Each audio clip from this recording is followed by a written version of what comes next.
ní mi ò kì í ṣe mẹ́mbà wọn mo ní mò ń tọ́ wọn sọ́nà mo ní mi ń ṣe mẹ́mbà wọn o kò sí ibi kankan tí Akintoye àti bí Sunday Igboho sọ pé mo jẹ́ mẹ́mbà wọn ní ìgbà káàdì wọn wọn ṣe mí ti ṣe but mo ń tọ́ wọn sọ́nà ẹ̀yà kì í yọ ohun mẹ́ta mẹ́rin jáde nígbà tí wọ́n ní wọ́n máa declare mo ní kọ́ máa declare ìjọba kan wà ó lè ṣe máa declare ìjọba mo ní bá ṣe pariwo ìgbà tí wọ́n pariwo mo ní kó má pariwo ẹ má ṣe nǹkan báyìí ìgbà tí wọ́n ní wọ́n ti fọ́ọ̀mù owó wọ́n fọ́ọ̀mù football club mo tún takò wọ́n ní mi bíi Fúlàní ẹ̀ náà gbọ́ngbà ìtàn níbi Fúlàní alátakò kankan mo sọ fún wọn pé mo ní ẹ ní structure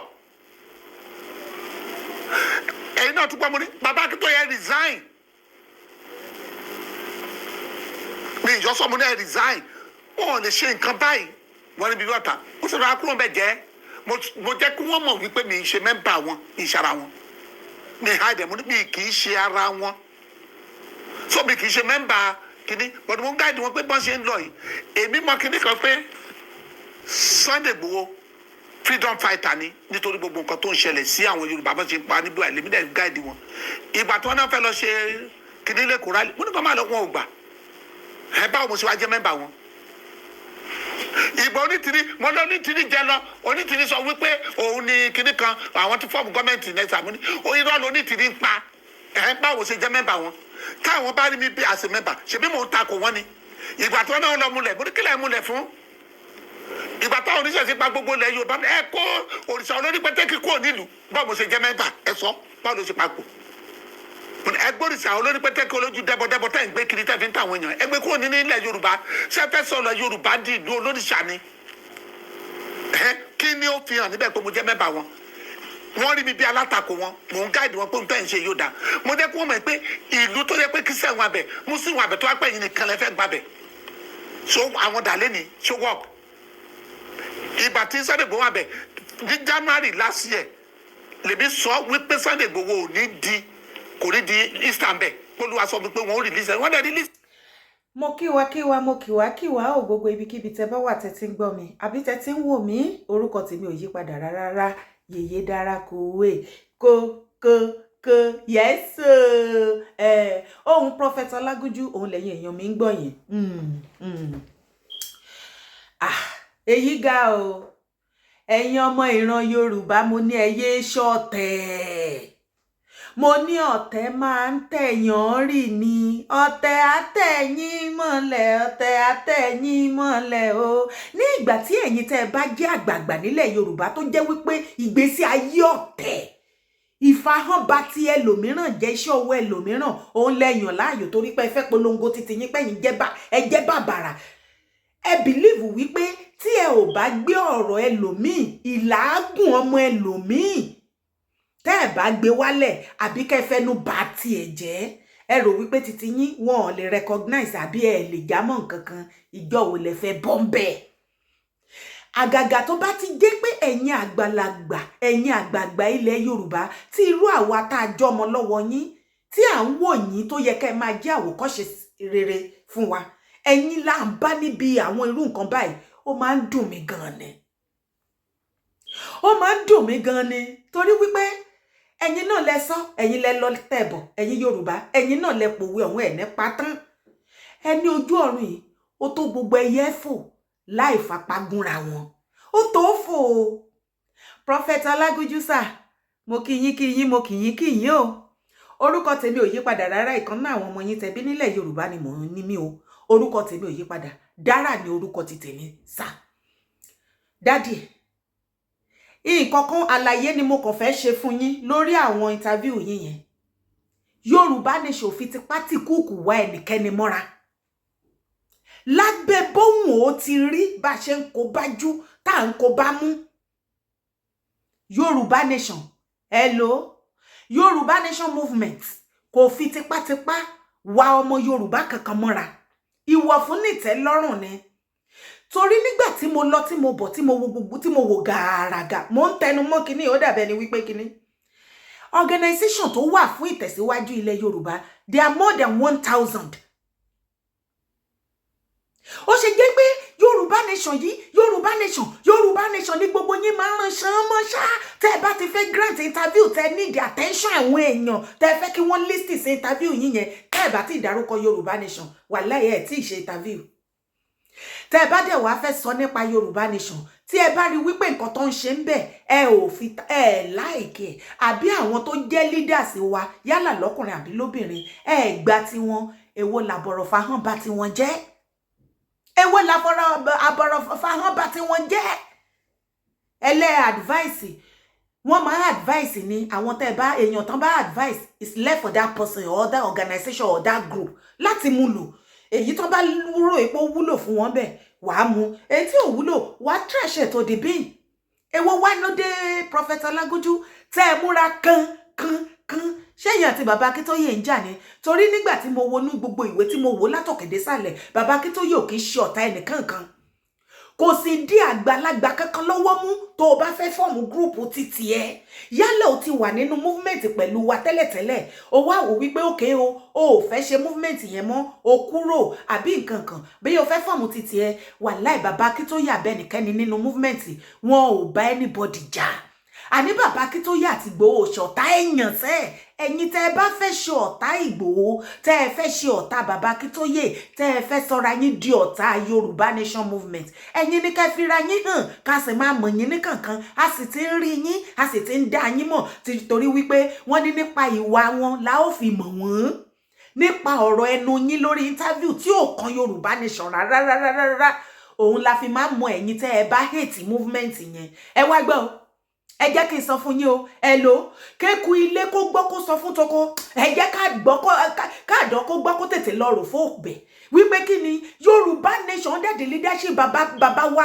Professor Banji Akintoye has come to stay and ṣe fẹ́ gbọ́ kò sí bàbá ńlá kó ẹni tó lè force wọn out of that movement as a leader he has come to stay àwọn ni leader 1 billion lẹ́yìn àgbàgbà ilẹ̀ Yorùbá abẹ́ ní group kankan kò lè force bàbá Akintoye kúrò bẹ́ẹ̀ ni oníkálùkù á ṣe tiẹ̀ ni ẹ wo ẹ jẹ́ sọ̀kan fún yín bàbá Akintoye àti Yorùbá nation movement wọn kì í ṣe olódì ọmọ Yorùbá kankan àbí organization kankan nínú ilẹ̀ Yorùbá àbí kò yé yín àtúnṣe ìgbésí ayé ìrọ̀rùn òun là ń wá fún ìran wa fún àwọn èèyàn wa a sì mọ̀ wípé ìrìn àjò tó máa ní agbára ni ìwọ tó bá ń gbọ́ mi lọ́wọ́lọ́wọ́ tó bá rò wípé ìrìn àjò Yorùbá nation movement ó máa rọrùn kò lè rọrùn kò rọrùn ṣe báwọn náà ni òun náà lẹ ti ń fetí ara yín gbọ́ yẹn àwọn náà ló ní ilé wọn náà ló ní kò wá ṣe Yorùbá nation nìkan náà kò sí organization tó ń gbé dìde tí ẹ̀yin àgbààgbà kan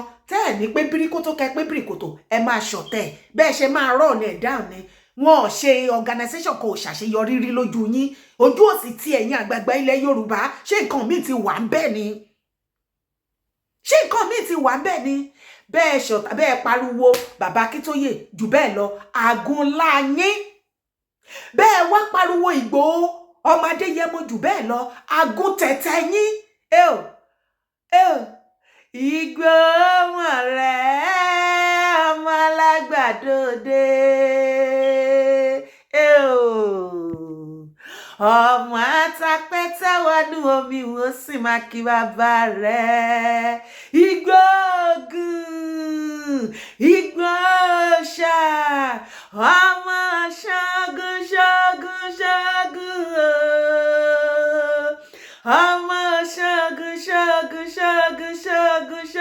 ṣágun Ìgbòho ní ká má ṣe tiyín kò sì dí ẹnikẹ́ni lọ́wọ́ mú wípé kó má ṣe tiẹ̀ ṣùgbọ́n kan tí mo fẹ́ kí gbogbo ẹ̀yin ará ilẹ̀ Yorùbá kẹ́mọ̀ ní wípé ẹ̀fọ́ kì í lẹ́fọ́ láwo bẹ́ẹ̀ ni ẹ̀fọ́ kan kì í lé ẹ̀fọ́ láwo ṣẹ́rí orí mà ní gbogbo wa fi sọlẹ̀ sílẹ̀ Yorùbá kì í mà ṣe pa fẹsẹ̀ wá rìn wá síbẹ̀ ẹ wo ẹ tètè sinmi agbájá kẹjẹ kájọ fọwọ́sowọ́pọ̀ ká do the needful.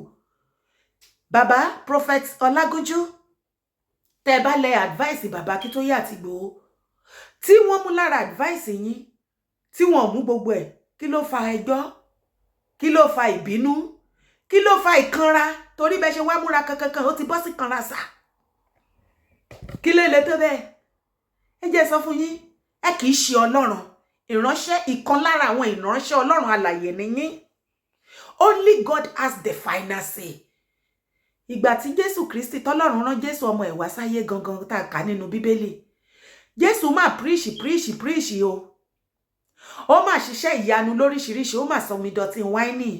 Ó máa lajú afọ́jú, ó máa mú arọ láradá, ó máa jí òkú dìde, kò máa ṣiṣẹ́ iṣẹ́ ìyanu tí Jésù Kristi ọmọ Ọlọ́run tí yóò máa ṣe tán. Ẹ jọ̀ọ́, ṣé wọn ò padà sọ wípé kàn án mọ́ àgbélébù? Wọ́n mú olè Bárábà, wọ́n mú Jésù tí ò lẹ́ṣẹ̀, tí ò ṣẹ̀ wọ́n lọ́wọ́, tí ò ṣẹ̀ wọ́n lẹ́sẹ̀, tó wá rà wọ́n padà kúrò nínú ẹ̀ṣẹ̀, tó fẹ́ sọ wọ́n di ọmọ, tó lajú afọ́jú, tó mú arọ láradá, òkú tó ti kú ó mà tún jí dìde. Iṣẹ́ ìyanu mélòó ni ká kà nípa ọ̀rọ̀ Ọlọ́run tí Jésù tọmọ Ọlọ́run, tí Jésù Kristi ọmọ Ọlọ́run tó ṣe.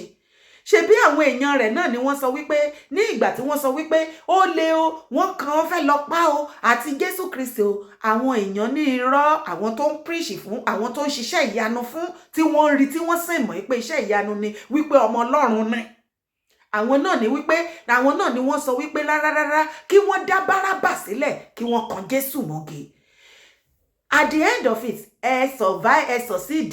Wọ́n succeed. Ẹ̀yin náà ní ẹ succeed láti kan Jésù Kristi mọ́gi. Ẹ mọ̀ pé ayé everybody ni wọ́n kàn mọ́gi. Lónìí báyìí gbà tẹ́ kàn mọ́gi tán, Jésù wá dohun tí ọ̀pọ̀lọpọ̀ ń wá kiri lénìí. Ó di olùgbàlà aráyé nígbà tẹ́ ti kàn mọ́gi, tó kú tí wọ́n sì sìn ní ìjọ́ kẹta, ó jíǹde kúrò nínú òkú, ó gòkèrè ọ̀run. Ìjà abákú là ń jèrè ayé èèyàn sunwọ̀n láàyè. Ṣùgbọ́n ẹ jẹ́ wá sọ fún yín o, bẹ́ẹ̀ ṣe jù bẹ́ẹ̀ lọ. Bàbá Akintoye, àwọn ni leader Yoruba Nation. Àti bàbá Adéníran, ìgbà tí bàbá Adéníran ṣe tiẹ̀, tó bẹ̀rẹ̀ ti tiẹ̀, tó kó oògùn burúkú, ó kó oògùn tí bàbá Akintoye, ó kó oògùn tí bàbá Akintoye, gbogbo ibi tá kọ lẹ́tà sí pátápátá. Gbogbo ibi tó ń gbé ìgbésẹ̀ tí wọ́n rò wípé ènìyàn ní tí bàbá Akintoye fà mọ́ra. Bàbá Akintoye kò jọ bí pé wọ́n bẹ̀ wá, wọ́n fọ́ọ̀sì ẹ̀ sí wa lọ́rùn wípé gbogbo iyì àti ọlá tá bá ń bùkún wọn o, ká máa bùkún bàbá Adéníran o. Bẹ́ẹ̀ là ń gbé wọn gẹ̀gẹ̀gẹ̀gẹ̀gẹ̀, kò sí bá ṣe gbé wọn tán. Ìgbà táwọn náà máa ṣe tán máa fi wá wọn hàn. Ṣe báwọn nù àti bàbá Ọ̀ọ̀ni, gbogbo information kan tó ṣẹlẹ̀ nínú movement pátápátá, kan tó sọ fẹ́ báyìí, ó ti gbé lọ, ó ti lọ gbé fún bàbá Ọ̀ọ̀ni. Kan tó fún iṣẹ́ fẹ́, ó ti gbé lọ, ó ti lọ gbé fún bàbá Ọ̀jájá. At the end of it, bàbá Adéníran, ọlọ̀tẹ̀ ò lè gba yìí láyé ẹ̀ ráyé wá, ayé ọlọ̀tẹ̀ ò dáa. Ọlọ̀tẹ̀ ò lè kúkú re ẹ̀ẹ́dẹ̀ fẹ́ kẹ́kọ̀ọ́ látara àwọn nǹkan kéékèèké wọ̀nyí náà. Ẹ jọ̀ọ́, bàbá Adéníran ń dà lónìí. Ìgbà tí bàbá Tinubu tí wọ́n ti wá dé o, tán ti di pírẹsidẹ́ǹtì, okay, ṣèbọn dẹ̀ ti gbé yín lọ sí Aso Villa, ẹ ti lọ bẹ̀, àtijọ́ ń ṣe wọ́n tún rántí yín mọ́. Ṣé o fẹ́ gbọ́, bàbá Adéníran, ẹ̀yin ọmọ Yorùbá, rẹ́rẹ́ ti rún fún wọn.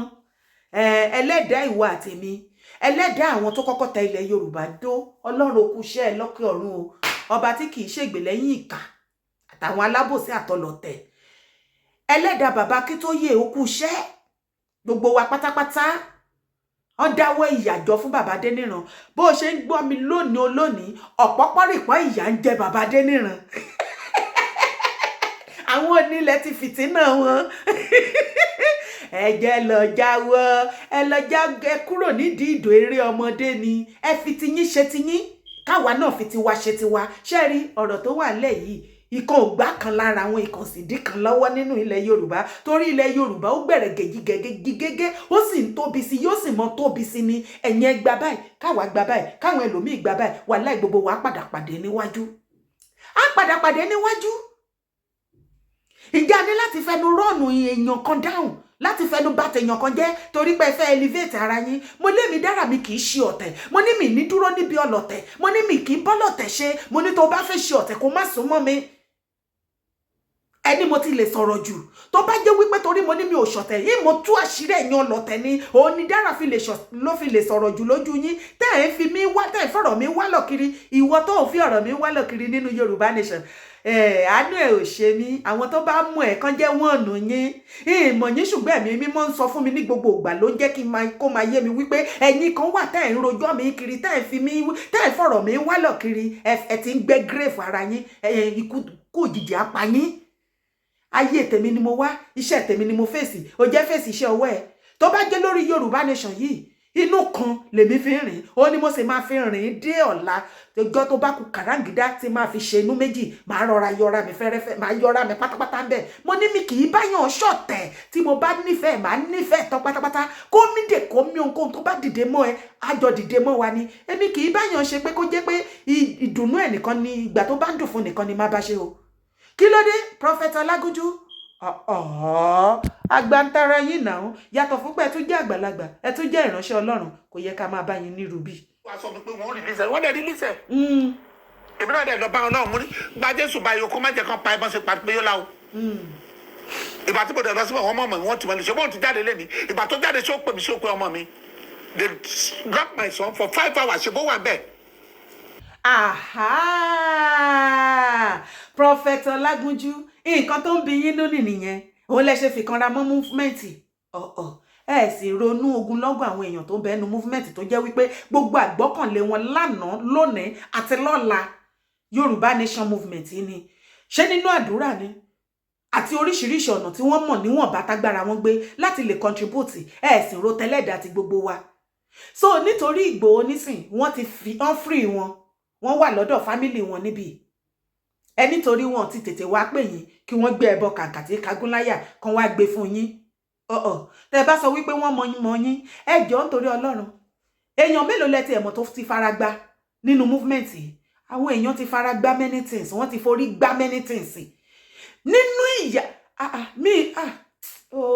Yorùbá, wọ́n ti sọ pé ìjà yín ṣòro jà, ikú yín ṣòro kú. Ṣùgbọ́n lórí òtítọ́ èyí tèmi bá mọ̀, ó lèmi máa dúró sí ilé lórí o. Mi lọ́rẹ̀ẹ́, mi lọ́tà. Tó o bá ń rìn bó ṣe yẹ kó o ṣe rìn, tí ò ń ṣe báyìí, torí Yorùbá lọ́wọ́ bọ̀ wọ́n ní sàn láàrin, ajé ni mú ní pẹ̀kọ̀rọ̀. Lọ́dọ̀ ti tèmi, ajé ò mú mi pẹ̀kọ̀rọ̀. Orúkọ tèmi ó ṣe pàtàkì jù sí mi ju ohunkóhun lọ nínú ayé, torí kò torí àwọn ẹ̀gbọ́n tèmi bàjẹ́, kò sì nítorí tèmi bàjẹ́. Tówó bá tán, orúkọ lákù. Kí ló dé? Kí ló dé tí Ìgbòho ẹnu ìgbà tán free ẹ̀ tó wá sí Germany? Tí ò bá tí ì pè yín, ṣé ó ti pẹ́ jù ni? Gbogbo ọ̀pọ̀lọpọ̀ yín tẹ́ ń bínú pé kò tí ì pè yín. Ǹjẹ́ tilẹ̀ mọ̀ lótìtọ́ ló ti kúrò ní Kútọ́nù? Ǹjẹ́ tilẹ̀ mọ̀ nǹkan tó ń go through lọ́wọ́lọ́wọ́? Bàbá tó bá jọmọ yín ńkọ́? Tó bá jọmọ yín ńkọ́? Àtìgbà tó ti dé Germany tó ti wà bẹ́ẹ̀, èèyàn mélòó ló kí ẹ̀ nípa welfare? Èèyàn mélòó ló kí ẹ̀? Bẹ́ẹ̀ sì ni gbogbo wa ọ̀pọ̀lọpọ̀ lájọ ń ṣe Yorùbá Nation. Kí ni Yorùbá Nation? For Yorùbá land. Láti fòpin sí ìgbésí ayé ìnilára jẹ́njẹ́njẹ́njẹ́njẹ́njẹ́n. Òun nìkan ló padà dá ìyà yẹn jẹ. Òun nìkan ló padà dá ìyà yẹn jẹ. Wákàtí 5 péré nẹ́lẹ́ ti ọmọ yín mọ́lé, ẹ wá wo ọdún tí Ìgbòho ti wà lẹ́nu ẹ̀ tó jẹ́ wípé orí yéye ní mògúntà ìṣẹ̀lópọ̀. Ọpẹ́lọpẹ́ orí ẹlẹ́dàá àti ẹlẹ́dàá inú kan tó fi ń rìnrìn àjò, ó ní ò jẹ́ kó bá lọ. Ó lẹ́yìn wá sọ wípé ẹ lọ bẹ̀, ẹ lọ preach fún kó fi Jésù sáyé ẹ̀, torí kó má bàa pa bíi tAbíọ́lá. Abíọ́lá bá rìn ire ni á sọ rè. Bàbá, ẹ má jẹ́ kí n sọ̀rọ̀ o, ẹ má jẹ́ n sọ̀rọ̀ o, torí ìsìn àmà tún sọ̀rọ̀ nísìn, wọ́n á ní ṣe náà bu yín, ẹ mọ̀ ju yẹn náà lọ. Tẹ́ ẹ bá jẹ́jẹ́ wa la máa jókòó lórí àyè wa. Jẹ́jẹ́ bàbá Akintoye ni bàbá Akintoye á jókòó, kò bẹ́ni kankan ṣọ̀tá, kò bọ́kùnrin ṣọ̀tá, kò bóbìnrin ṣọ̀tá. Kò lẹ́ni tó jẹ tó tẹ̀bà kó má rọ́bẹ̀ fi jẹun, kò lẹ́ni tó lóun fẹ́ jẹ oúnjẹ kó má jẹ oúnjẹ, kò ní kó momi kó má gbé kó gbé parí. Jẹ́jẹ́ ìwọ̀nba bí Ọlọ́run ṣe jogún ọpọlọ fún wọn níwọ̀nba tí agbára wọn gbé, òun ni bàbá yẹn ń ṣe. Gbogbo bí ìlàkàkà bàbá yẹn àti Ìgbòho àti gbogbo àwọn tó kù pátápátá gbogbo wa, ẹ̀yin náà lẹ́wọ̀n àbẹ̀lẹ̀ jẹ́ kó yọ. Ẹ̀yin náà lẹ jẹ́ kó yọ lójú títí ọ̀pọ̀lọpọ̀ yín àtọkàn yín. Ẹ ti believe pé Yorùbá Nation kò sí kankan àbí? Á ṣọ́ọ̀kì gbogbo yín. Ẹ̀yin kàndá inú rẹ̀ sí Yorùbá Nation movement. Ọlọ́run yọ yín fótófótó ni. Torí inú kankan lẹ fi rìn. bàbá eléyìí tẹ́ sọ wípé gbà tẹ́ lọ bá Ìgbòho kó fàyè ẹ̀ fún Jésù, ọmọ Adéyẹmọ lóhùn ò fàyè ẹ̀ fún Jésù. Ní ọjọ́ tí mo lọ kí òòṣà, èmi gan tí mo ní mò ń ka bíbélì mò ń ṣe gbogbo ẹ̀, mi kò ti báíbù tó Ìgbòho bó ti mú eléyìí tí ò sì ṣe mistake tí ò fẹ́ yọkọ pé méjì, ó tún bí mí ní question bó tún ṣe ń ṣe náà ló ń ṣe ti mùsùlùmí. Saheed Shittu jókòó báyìí bẹ́ẹ̀ ló ń sọ fún Saheed Shittu ní gbogbo, ó tún stage kan gan ó sún Saheed Shittu lọ́jọ́ náà. So kẹ má rò wípé kò mọ Ọlọ́run. Tí Abíọ́lá létí Abíọ́lá rẹ ká sì máa wò ó, Abíọ́lá tó bá rúure ni àwọn náà ìbá sọ rè. Èèyàn ò lè tajà òkúta kó má gbowó, èèyàn ò lè tajà yẹ̀pẹ̀ kó má gbowó òkúta. Mo sì rò wípé tó bá jẹ́ wípé ọ̀pọ̀lọpọ̀ wa ní ọgbọ́n nílẹ̀ Yorùbá, ó yẹ ká kẹ́kọ̀ọ́ ńbẹ̀. Èyí tí létí Abíọ́lá náà dá sílẹ̀ nílẹ̀ Yorùbá, òun ló ń lọ yẹn ni, òun ló ń lọ lọ́kàn yẹn. Ohun tábí ni oníṣaláìbí ni. Ẹ bá dúpẹ́ pé wọ́n pa ọmọ mi, ṣùgbọ́n ọmọ mi tàjọ lọ ń gbà yín náà ni. Ṣé bí wọ́n bá ṣe máa ṣe náà nìyẹn? Ǹjẹ́ mo yé èèyàn tí wọ́n tì mọ́lé? Gbogbo gbà tó wà ní prison every night mo pray àtàrà àtọ̀sán tí mò ń pe ẹbí. Bàbá apọ̀bàjẹ́ àdúrà lẹ́gbà. Ṣé ẹ mọye pásítọ̀ nílẹ̀ Yorùbá tó ń gbàdúrà fún ọmọ Adéyẹmọ? Ẹ ti rò pé àdúrà tí yíyan nìkan jẹ́ òun ló gbé. Bàbá ẹ tún jókòó ẹ adjust ara yín sà. Mi sọ̀rọ̀ sí yín o, àlàyé ọ̀rọ̀ lèmi náà ṣe fún yín o, bẹ́ẹ̀ ṣe mọ̀rọ̀ sọ. Ẹ kúkú mọ̀ wípé gbogbo wa nílẹ̀ Yorùbá ọmọ sọ̀rọ̀sọ̀rọ̀ ni wá, kò séèyàn tán ní gbòòrò ẹnu báyìí tí ò rọ́rọ̀ sọ. Tá bá sọ wípé àwọn lágbájá kan ló ń sọ̀rọ̀, àwọn tàmẹ̀dù kan ló ń sọ̀rọ̀, a kàn fi pọ́nra wa lé ni. Kò sọ́mọ Yorùbá tí ò lọ́rọ̀ lẹ́nu. Wàláhì ọ̀rọ̀ burúkú ń bẹ ń gbòòrò ẹnu gbogbo wa fa. Daddy, with due respect ni mo fi ń ṣàlàyé fún yín sá o. Torí tán bá tó ti gbọ́ fídíò yìí báyìí, wọ́n á ní Dára tó ti sọ̀rọ̀ ìjó tó ti bú yín. Irọ́ ni o, ẹ má dá wọn lóhùn. Àbí mo bú yín ni sá, yín bú yín. Ẹ̀yin ní kọ́kọ́ lẹ gbàdúrà o. Àdúrà mélòó lẹ́yìn fẹ́ gbà? Àdúrà yín nìkan. Kò má Mùsùlùmí wọ́n ṣàdúrà dànù dákú báyìí. Kìrìsìtẹ́nì àdúrà lọ ṣalalu. Àwọn oníṣẹ̀ṣe bọ́n ṣe ń gbé sókè ni wọ́n ń gbé sílẹ̀, bọ́n ti ń gbé sórí òkúta ni wọ́n ń gbé sórí igi, bọ́n ti ń gbé sí inú òkun.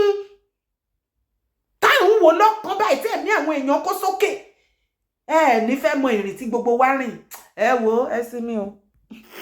Pé kákọ̀ bá tẹ̀ kó ṣe kìíní ṣé ó pè wá. Ẹ gbàgbé àwọn pípọ̀ yẹn jáde ẹ jẹ́ ká sọ̀rọ̀. Yes, pépà yẹn. Àjùmọ̀bí ò kan tàánú bàbá, inú burúkú ò ní bí yín. Inú ti bí yín tán. Nígbà tí gbogbo prógráàmù interview yín mo ti wá rí pé inú ló bí yín. Inú ló bí yín lẹ ṣe ràn bàbá Akintoye àti Igboho down lẹ́ràn Yorùbá nation down. Bí inú bá bí yín jù bẹ́ẹ̀ lọ, ẹ jẹ́ fọwọ́wọ́nú kẹ́ fi yèdénú kẹ́ fi dé gbogbo ara, kẹ́ ẹ rọra lọ jẹ nǹkan kankan kó pọ̀ jì yín kẹ́ lọ yà á dànù. Torí àwa ò mọ̀ Yorùbá nation mọ̀ bóyá èèyàn ń bínú o. Abẹ́ mọ̀ bóyá èèyàn ń bínú sí yín ní ẹ̀yìn Yorùbá nation. Yorùbá nation ó yá ẹ gbà síbẹ̀. Mo ní kẹ́ ṣe kí ni? Ó yá ẹ gbà síbẹ̀. Ìṣọ̀kan Oòduà ó yá ẹ gbà síbẹ̀. Yèyé Dára Ọmọlúàbí family group ó yá ẹ gbà síbẹ̀. Ó yá Ìfẹ́lódùn worldwide ó yá ẹ gbà síbẹ̀. Ìlànà ọmọ Oòduà ó yá ẹ gbà síbẹ̀. YSDA ó yá ẹ gbà síbẹ̀.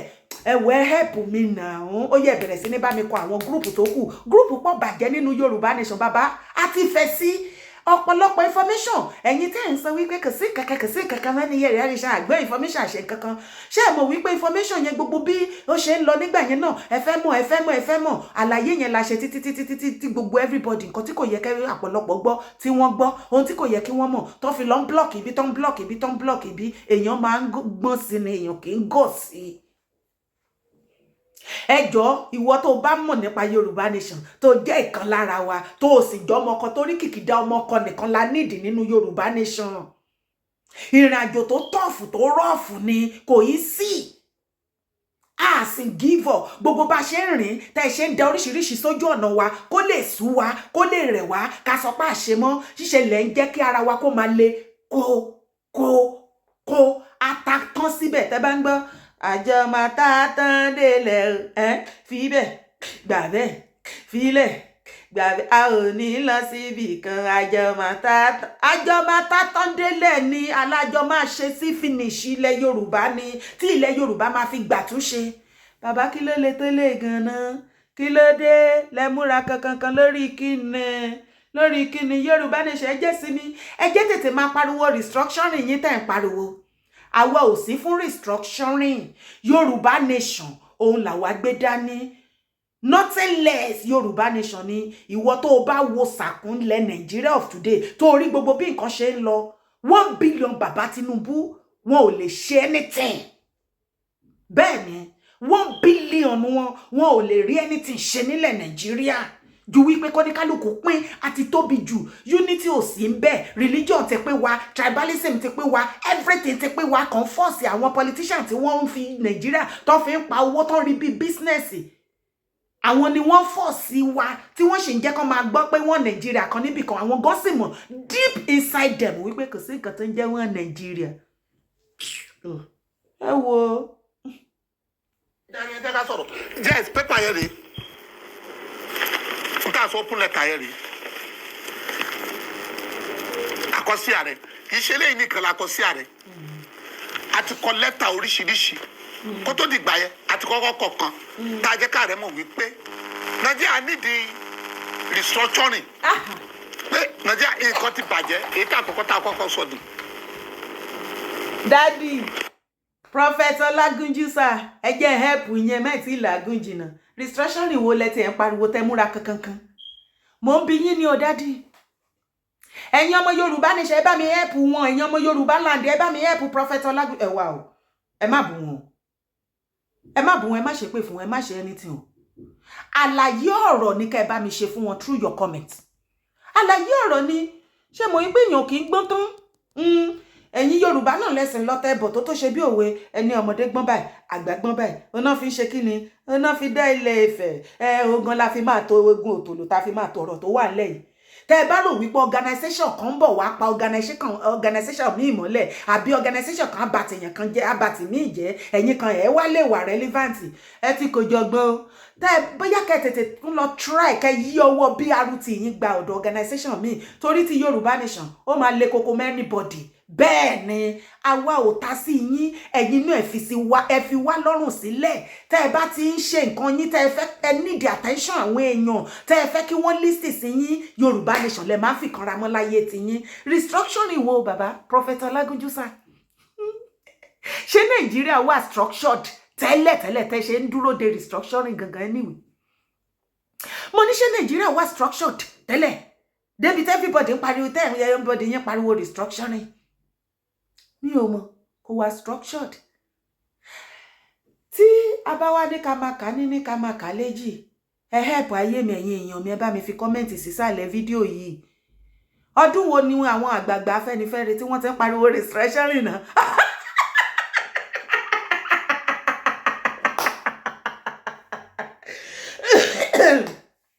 ẹ gbọ́kọ̀ ìyá yín ní nǹkan tó sọ vice yín VP yín vice president yín ní Nàìjíríà Shettima ṣé ti gbàgbé fídíò yẹn ni tó ní restructuring my food wọn tí ẹ ń fẹ́ gbọ́ àfi bẹ́ẹ̀ ni pé èèwọ̀ ní létí wọn Prophet Olagunju torí lè tẹ́ múra kankan ẹ ti kọ lẹ́tà ẹ ti ṣe gbá kan ẹ pín ẹ̀yin ní ẹ pín àwa máa pín you cannot speak for the whole Yoruba land ẹ dẹ̀ sọ̀rọ̀ bẹ́ẹ̀ ni wípé yín lẹ bí gbogbo wa Prophet Olagunju dádì ẹ fọ́dí gan ni o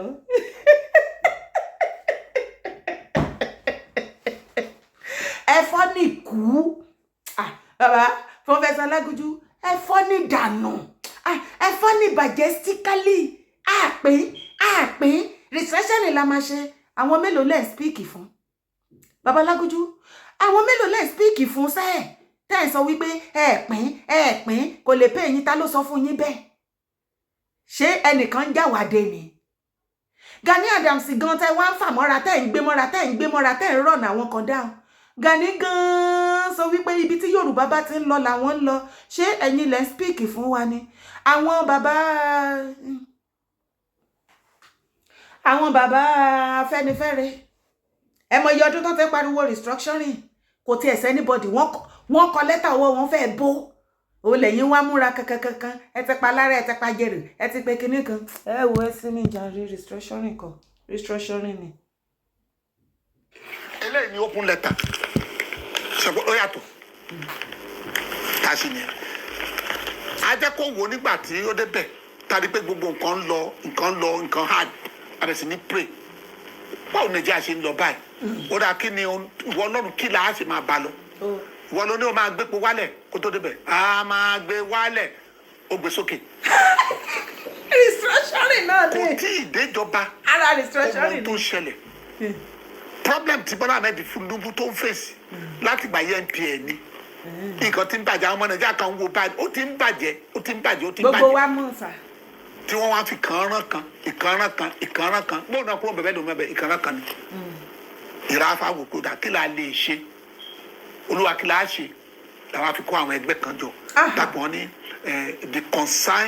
the director of the concerned prophet and pastor of God in Nigeria and overseas tèmi wá jẹ́ olórí wọn nípasẹ̀ ìwé ọ̀fẹ́ lọ́nà àwọn bẹ̀ sí.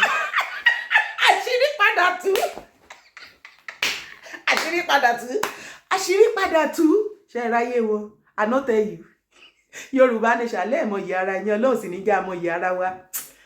Ìgbòho ọmọ rẹ̀ ọmọ alágbàdo òde bá mi má bínú sí mi mo bízì ní. Ó yẹ kẹ́ mọ̀ wípé mi ìfìgbò mi ṣeré. Ó yẹ kẹ́ mọ̀ wípé mi ìfọmọdé yẹ mọ ṣeré. Ìgbòho gbogbogbò òòṣà mi gbà òòṣà mi gbì ikú tó ń gbọmọ lọ́wọ́ ọlọ́mọ tọ́lọ́mọ ògbúdọ̀ mi ìyálàyà anybody. Ní kíni Ìgbòho má fọ o. Àwọn tó mọ̀ fún ẹ nílẹ̀ Yorùbá a dẹ̀ máa mọ̀ fọ̀ láíláí ni. Ṣó o rí ẹni tó rí dá ó ti dáná.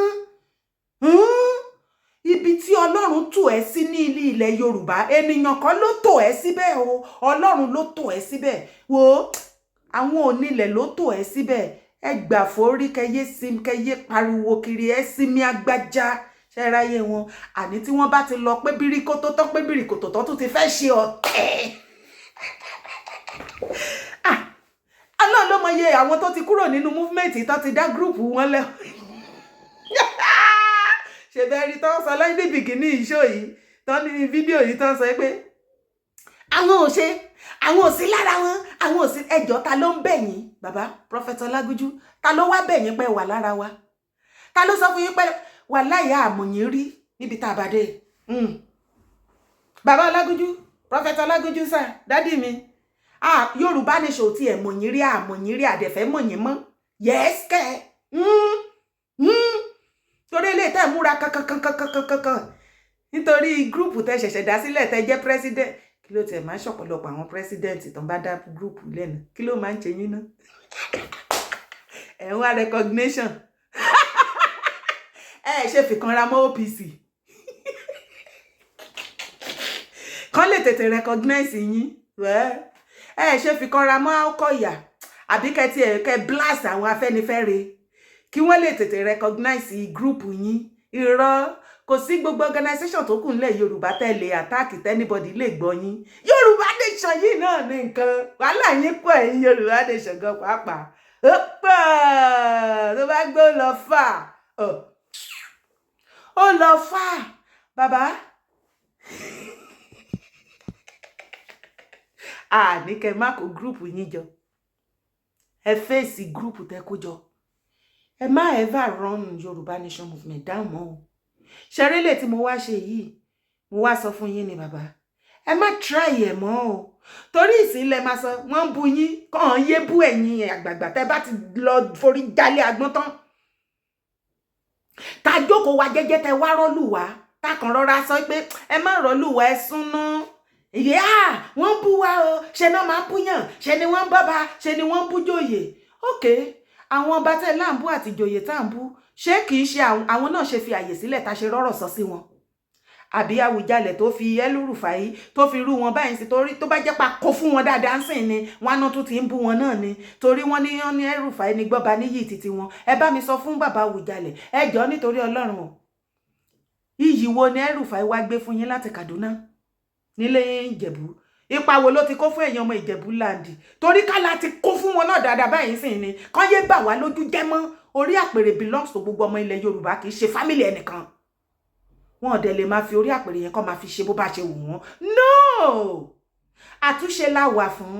Bàbá restructuring tẹ́ kàn pariwo tẹ́ múra kankan tí group yín pariwo ṣé ẹ fẹ́ pariwo ju ti àwọn Afẹ́nifẹ́re lọ ṣé ẹ mọ ọdún tó ti wà ńbẹ̀ ṣé ẹ mọ iye president tó ti jẹ tí Afẹ́nifẹ́re ti gbé restructuring lọ bá wọn tá tún fi flight gbé wọn lọ á tún fi gbé wọn bọ̀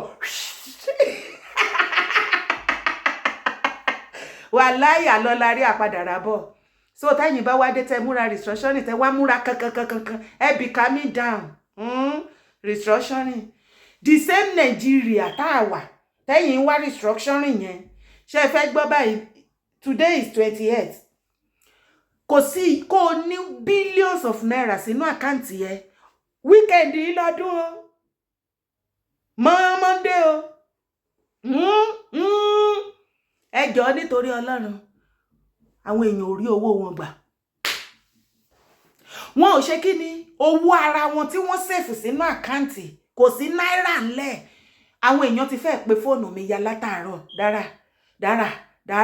dára kò sẹ́ǹdì owó sáwọn èèyàn gan báyìí wọn ò rówó gbà wọ́n ní tó bá dé báǹkì tó bá rí queue ní gbogbo báǹkì pátápátá kò wá ní billion upon billion kò ní trillion sínú àkáǹtì rẹ̀ ó lè gbà ju 20k lọ per day 20k yẹn tó bá tún mọ̀yàn bẹ́ẹ̀ ni o nínú 20k tán sọ yẹn 5k ni wọ́n ń fún àwọn èèyàn bẹ́ẹ̀ ẹ jọ̀ọ́ ẹ bá mi béèrè lọ́wọ́ wọn báwo ni àwọn èèyàn wa ṣe fẹ́ jẹun ọdún báwo náà ṣe fẹ́ jọdún ṣe ọdún báwo náà ṣe fẹ́ be happy tọdún kọ̀la ẹ dẹ̀ ń pariwo restructuring àníkẹ́ jẹ́ kó ní kálukú máa lọ nílò ẹ̀ na by force ṣé nǹkan mi ti wà ní ọ̀rọ̀ ẹ̀ ni ṣé nǹkan mi ti wà ní ọ̀rọ̀ ẹ̀ ni bàbá Akintoye kọ́ ni problem Nigeria the last time tí mo check hello Prophet Olagunju ṣí Sunday Adéyẹmọ Ìgbòho kò kí ṣe problem ilẹ̀ Nàìjíríà nígbà tí mo check ẹ fèsì ibi tí problem wà ẹ má torí àwíjàre kí tọ́tọ́ lẹ́nu torí mi fẹ́ kí fídíò yìí gùn jù ṣé ló yẹ kí n reply gbogbo interview yìí yẹn pátápátá ẹ wá ń fi sí bàbá Bọ́lá Tinubu lórí ẹ ti gbàgbé pé èṣù táwa ń tẹ́tí gbogbo wa jọ ń tapo sílé lórí nílẹ̀ Yorùbá nìyẹn torí ó calculate ju ẹ̀yẹn lọ ó mọ̀ wípé gbogbo interview tẹ́ ṣe bí ìgbémoralization lásán náà ni ẹ̀ ń gbé wọn mọ́ra ni wọn ò sì kó yín jẹ bàbá Tinubu olódòde òkò yín jẹ ọmọ olódòde òkò yín jẹ wọn mọ̀ wípé politicians ní gbogbo yín politics ní. Hello. tèmi wá jẹ́ olórí wọn nípasẹ̀ orí ọ̀fẹ́ Ọlọ́run àwọn abẹ̀ sí ní gbé ìgbésẹ̀ àkọ́kọ́ tá a ṣe ni pé agbéwèé jáde a jẹ́ kí ààrẹ mọ̀ àwọn abẹ̀ sí ní kọ lẹ́tà ẹ pẹ̀lẹ́ àwọn abẹ̀ sí ní kọ lẹ́tà. lẹ́tà mélòó lẹ tí kan Prophet Olagunju ẹ má ṣàlàyé gan o ẹ̀yin èèyàn ẹ bá mi kọ kọ́mẹ́ǹtì kí ló dé ẹ fi kọ́mẹ́ǹtì sílẹ̀ síbẹ̀ fún wọn ẹ bá mi ṣàlàyé fún wọn pé wọ́n ẹ kọ lẹ́tà ẹ fẹ́ kọ lẹ́tà kú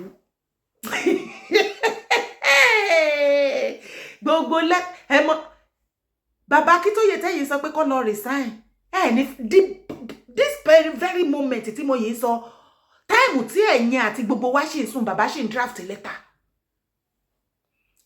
gbogbo ìgbà yẹn tá kọ lẹ́tà bàbá Adéníran ló lọ ń sọ fún àwọn bàbá Ọọ̀ni gbogbo wọn tó ń block ẹ̀ left right center kí onídọ̀tí tó gbé rádaràda òórùn ẹ̀ dé ìgbà tọ́lọ́run máa fẹsẹ̀ san ṣebí bàbá Adéníran ẹ rò pé ti ṣe ni ṣebí ẹ ń wá appointment nínú ìjọba wọn ni olódòdó ò padà mọ̀ yín mọ́ wọ́n ti mọ̀ pé saboteur ni yín ẹ̀yin èèyàn mo kí yín kú oríire ọ̀pọ̀pọ̀rìpọ̀ ìyà ń jẹ bàbá Adéníran wọ́n ń tọrọ báárà kiri ní báyìí fine báárà system báárà ní wọn ti ẹ̀wà réyàn fún wọn báárà mọ́ ó tán ṣé wàá fẹ́ gbọ́ tuntun ìyàwó wọn gbà tó wọ́n wọlé left right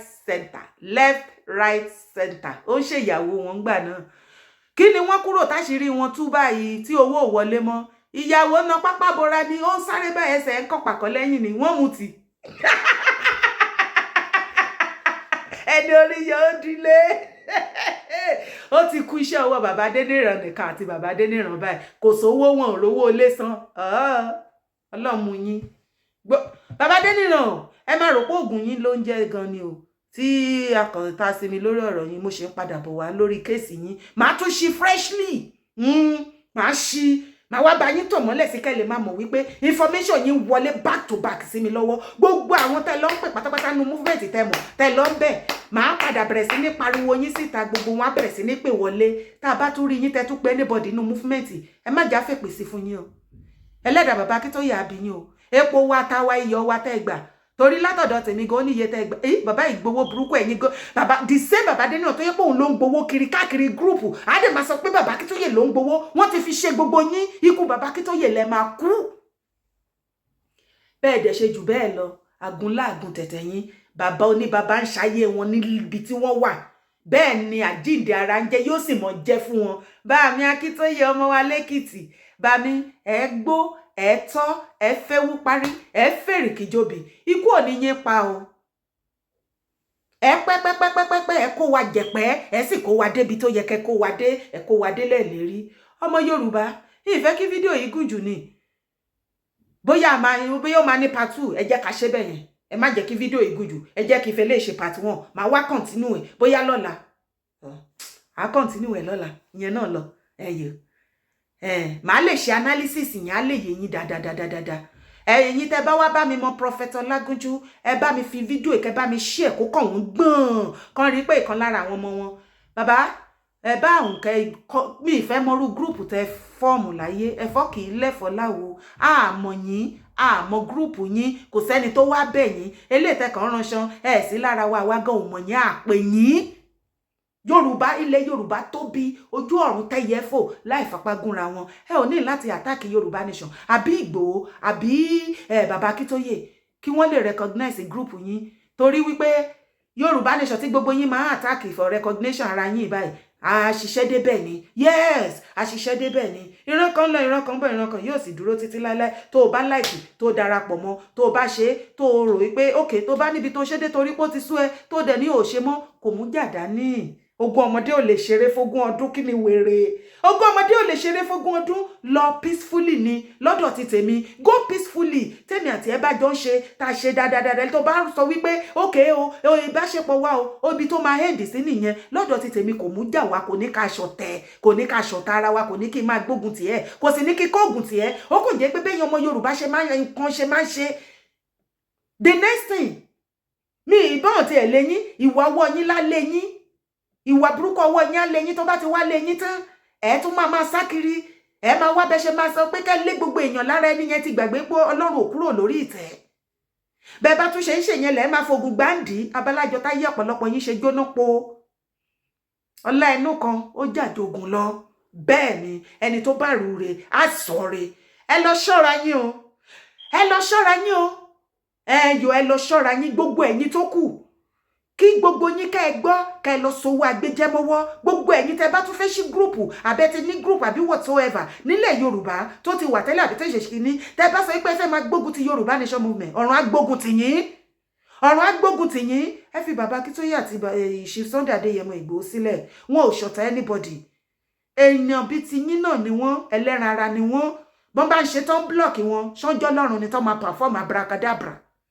àbí onídọ̀tí tó dé tó ní òun lòun bá lọ́run sọ̀rọ̀ dàrẹ́ẹ̀tì òun lọ́lọ́run sọ fún òun lòun kúrò òun lòun ga tó lòun lè sọ̀sán dòru òun lè ṣe abracadabra ṣé mi ò wọ yín nígbà náà mi ì wọ yín tó ṣé mi ì pariwo tó mo ní tẹ́ bá hate mi kò sí problem ẹ̀yin hate mi kò sí wàhálà kò ṣe kankan lára mi ṣùgbọ́n ẹ má dáná sun iṣẹ́ ọwọ́ yín ṣùgbọ́n ọ̀tẹ̀ yín náà lẹ ṣe títí tẹ́ ẹ lọ support ẹ̀ tẹ́ ẹ rò pé ó ní abracadabra kan ẹ̀yin yúùtù ṣe bẹ́ẹ̀ mọ wàhálà tẹ́ kó bára yín ẹ mọ orú ogun tẹ́ gbé ti bàbá Akíntóyè ní abẹ́ fídíò gbogbo show pátápátá tí bá bẹ̀rẹ̀ show báyìí lẹ máa dúró tì ní lẹ máa flag lẹ máa kọ oríṣiríṣi no more godfatherism no more bàbá sọ wípé mọ̀mọ́ yín lẹ fẹ́ ó ṣé ẹ̀dẹ̀ ti délẹ̀ lérí ọ̀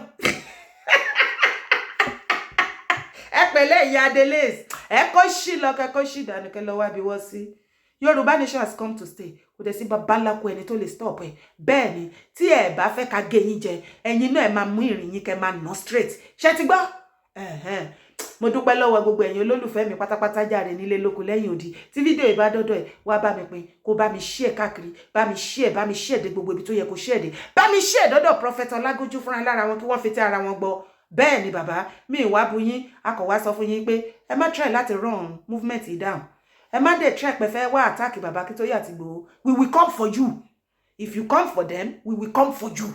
Lè máa come fún àwọn leader wa káwa come for you tán kẹ́ máa sọ wípé ṣe là ń bú yín. Bàbá tẹ́ ò bá fẹ́ ká come for you ẹ má come for them. Ohun yẹn nìyẹn. Ṣé o ti subscribe sórí YouTube channel yìí? O ti subscribe Facebook mi kọ́ ṣó bá mi like ṣó bá mi follow. Mi like ẹgbàgbára alẹ́ now. Become one of my member lórí YouTube channel kò yọ kọ́kọ́ kúrò lára ẹ̀. Support my brand. Support my brand. Bá mi pín show yìí, máa bá mi thumb up on my video. Click like on it. Ó yá comment. Mo ti máa sọ fún wa wípé comment yín ó máa wà powerful. Ó yá bá mi fi comment gbà nídìí fún wọn. Yes, ẹ má bú wọn o. Ẹ má ṣe pé o. Ẹ kàn bá mi sọ̀rọ̀ fún wọn. Ọ̀rọ̀ pọ̀ ń gboro ẹnu yín mo mọ̀ yín náà. Má gbàgbé o. Ẹ̀yin ti dára nílùú UK, ní London, ó máa ṣẹlẹ̀ tó bá ń gbọ́ ṣẹlẹ̀. Ó bá ń gbọ́ ṣẹlẹ̀ happen ṣẹlẹ̀ ó ń ṣẹlẹ̀ nílùú UK lẹ́lẹ́lẹ́ níjọ́ Saturday yìí ó ń ṣẹlẹ̀ gan ni níjọ́ Saturday yìí ló ń ṣẹlẹ̀ ó ń da gangan ná ẹ jẹ́ ń lọ wá. Ó ń ṣẹlẹ̀ ní weekend yìí gbogbo ibikíbi tó bá wà nílùú UK ó yá come and party with me now. Yes o, àwọn tí yèyé dára, àwọn èèyàn ti dára, àwọn bàbá ńlá kù bàbá mi, àwọn ẹ̀gbọ́n mi tí mi ní fi wọ́n ṣàwátì, àwọn bíi ti Godfather, àwọn ni wọ́n ń ṣe kí ni, àwọn ni promoter tó ta lẹ́nu tó gbé bàbá wa Òkìkí Bright akọrin bí ẹni jẹ̀kọ́ ni o. Ó ń bọ̀ o, ó máa loudest lọ́jọ́ Saturday. Wá pàdé mi kó wá pàdé bàbá wa Òkìkí Bright ní ọjọ́ Saturday 23 ní Moonshine Lodge ní àmọ́dé máa já bí àmọ́dé máa já gígígí. Ó máa ṣẹlẹ̀, ó máa loud gan ni. Mo fẹ́ rí gbogbo yín pátápátá. Ẹ̀yin màámi ó yẹ kó bàtà sẹ́sẹ̀, ẹ̀yin dádì mi ó yẹ kó bàtà sẹ́sẹ̀, ó yẹ jù 1.5 nìyálóde pé ó yẹ ẹ̀yin màámi ẹ ta gèlè mórí, ó yẹ jẹ́ wá tàdí rékè. Ilẹ̀ Yorùbá kò ní bàjẹ́ láíláí. Bẹ́ẹ̀ ni ní Saturday 23 December bẹ́ẹ̀ ni Moonshine Lodge ní Amodes Place 85 Kingsland High Street London E82P8. Bẹ́ẹ̀ ni o, promoter tó mòye ló promote ẹ, àwọn ni aná ṣagbátẹrù tí wọ́n ṣe gbogbo dédé náà, àwọn ná tó bẹ́ẹ̀ yo àwọn ni Godfather Bami from Bailey, ọmọ Bailey. Bàbá gbogbo wa pátápátá la máa wà ńbẹ̀ lọ́jọ́ yẹn. Mo máa wà ńbẹ̀ láti 8 PM ní ti Mother's Call. Ó máa loudest àjò àṣefàájì gbogbo ayé. Christmas yìí ò lọ lásán, ó jẹ́ bọ́ síta kó wá ṣe fàájì, kó jùdí gidi. Ṣó fẹ́ gbọ́ Òkìkí Bright? Ṣó ti gbọ́ nípa Òkìkí Bright? Ó ti gbọ́. Ó ṣẹ̀ṣẹ̀ dé láti Nàìjíríà ni. Ó yá gbórí wọlé kó jẹ́ ká wá ṣe kinní yẹn, kó wá ṣe kinní yẹn fún wa àtèmi. Ká jọ ṣe kinní yẹn papọ̀, ká dà mọ́ra wọn báyìí, kájó káyọ̀dí bọ̀m̀bọ̀. Kájó káyọ̀dí bọ̀m̀bọ̀. Àmọ́dé máa já gbìgbìgbì. Àmọ́dé máa já gbìgbì. Ẹni ńlá ní ṣòun ńlá. Àmọ́dé máa já àti kíni àti Godfather àti bàbá mi from Bailey, ọmọ Bailey, ọmọ wọn nílùú Àkúrẹ́. Ọmọ ọlọ́mọ fẹ́ àjílẹ̀jà ẹkùn. Gbogbo wa la máa wà ńbẹ̀ lọ́jọ́ yẹn. Ilẹ̀ Yorùbá gbè wá kò ní gbọ̀dálẹ̀ o. Má gbàgbé o. Ó yá bá mi drop comment ẹ síbẹ̀. Ire o.